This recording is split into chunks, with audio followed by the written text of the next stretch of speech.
20세기 등장한 레이저는 Light Amplification by Stimulated Emission of Radiation의 줄임말로서 초기 대부분은 산업용, 공업용, 의료용과 연구용으로 사용되다가 점차 그 영역을 군사용으로 사용하기 시작하여 거리 측정기나 자이로스코프, 미사일 유도 장치, 표적 지시기 등에 사용되다가 이제는 레이저 광선 자체로 공격을 할 수 있는 단계로까지 발전하고 있습니다.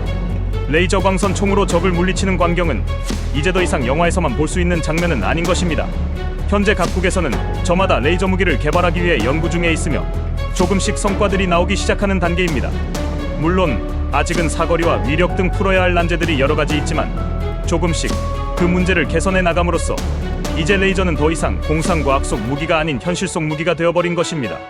현재까지 각국에서 개발 배치 중인 레이저 무기는 어떤 것이 있는지 지금부터 살펴보겠습니다. 천조국 미국은 2020년대부터 무기급으로의 적용을 위하여 지속적으로 레이저 무기 연구를 진행 중이며 록히드 마틴은 2014년에 34kW급, 2017년에 60kW급, 2020년에는 100kW급 발진기를 개발하였습니다. 또한 300kW급 발진기 구현 및 500kW급 확장이 가능한 발진기 개발 프로그램도 진행 중입니다.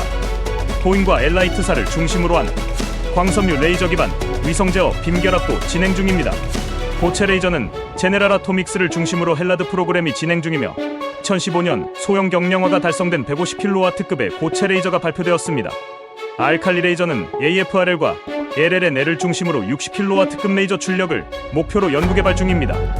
유럽에선 독일이 레이저 및 광학 분야 기초 기술을 강점으로 고출력 레이저 연구 개발을 진행하고 있습니다. 협대역 다단증 폭형고 품질 광섬유 레이저와 빔 결합 시스템을 중심으로 개발 중에 있습니다. 마인메탈 및 NKT 포토닉사에서 20kW급 레이저 발진기 연구 결과를 2020년에 발표했습니다. 라인메탈사에서 제작한 플랫폼 탑재용 100kW급 레이저 발진기도 개발 중입니다. 중국은 전폭적 예산과 인력 투입으로 기초 응용 기술과 무기체계 적용을 위한 고출력 레이저 연구 개발을 병행하고 있습니다. 2016년에 단일 모드 빔 품질 10kW급 레이저 발진기 연구 결과를 발표했습니다. 2018년에는 20kW급 고체 레이저 발진기 연구 개발 결과도 발표했습니다. 이스라엘은 국방연구소와 방산업체 간 공동연구 개발로 광섬유 레이저 기반 위상제어 빔 결합 방식에 집중해 개발이 진행 중입니다. 시반사에서 단일 모드 16kW급 레이저 발진기를 2020년부터 상용 판매 중이며 단일 모드 빔 품질 100kW급 레이저 발진기 개발 영상을 2021년 공개했습니다. 최근 이스라엘 국방부산하연구소는 2020년부터 아이언빔이란 이름으로 레이저 무기를 실전 배치하였고 이후 100kW급의 사거리 5km급 CBC 레이저 발진기를 탑재할 지상 및 무인기 플랫폼을 연구하고 있으며 2022년 이후 필드 테스트할 예정입니다. 대한민국도 한화시스템과 ADD에서 공동으로 한국형 아이언빔을 개발하고 있으며 2019년 블록 1을 개발 착수하여 2024년부터 육군방공부대 전력화를 목표로 진행하고 있습니다. 한화시스템은 광섬유 레이저빔을 이용하여 국내 중요시설에 대한 드론 및 무인기 방공작전에 활용할 예정입니다. 블록 1에서는 20kW급의 고정형으로서 사거리 3km 이내의 쿼드 드론 또는 고정임 무인기를 요격할 수 있는 수준으로 개발하고 있습니다. 2020년 안흥 시험장에서 20kW급 레이저로 1km 거리에 떨어져 있는 철판 표적을 뚫는 시연을 진행했습니다.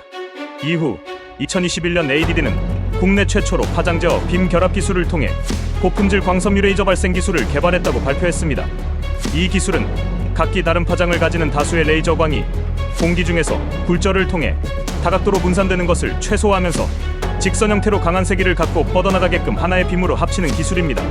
1kW급 레이저 모듈에 파장 제어 빔 결합 기술을 적용하여 5개의 1kW급 광섬유를 5kW급의 고품질 레이저로 구현할 수 있게 된 겁니다.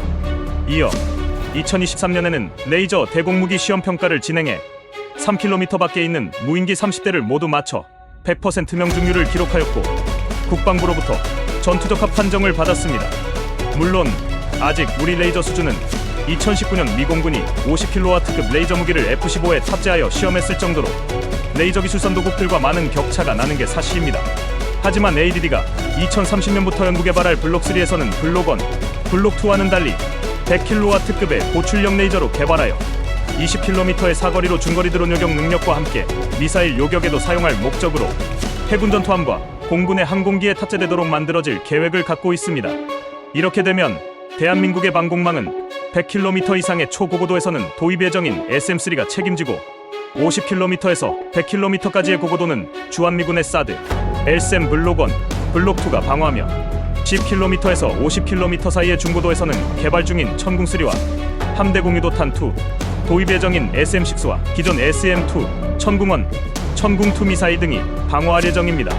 또한 5에서 10km 저고도에서는 개발 중인 장사정포 요격 체계가 방어를 막고 5km 이내의 초저고도에서는 앞서 말씀드린 고출력 레이저 요격 체계와 지상 기반 근접 방어 무기 체계를 개발하여 배치할 예정입니다.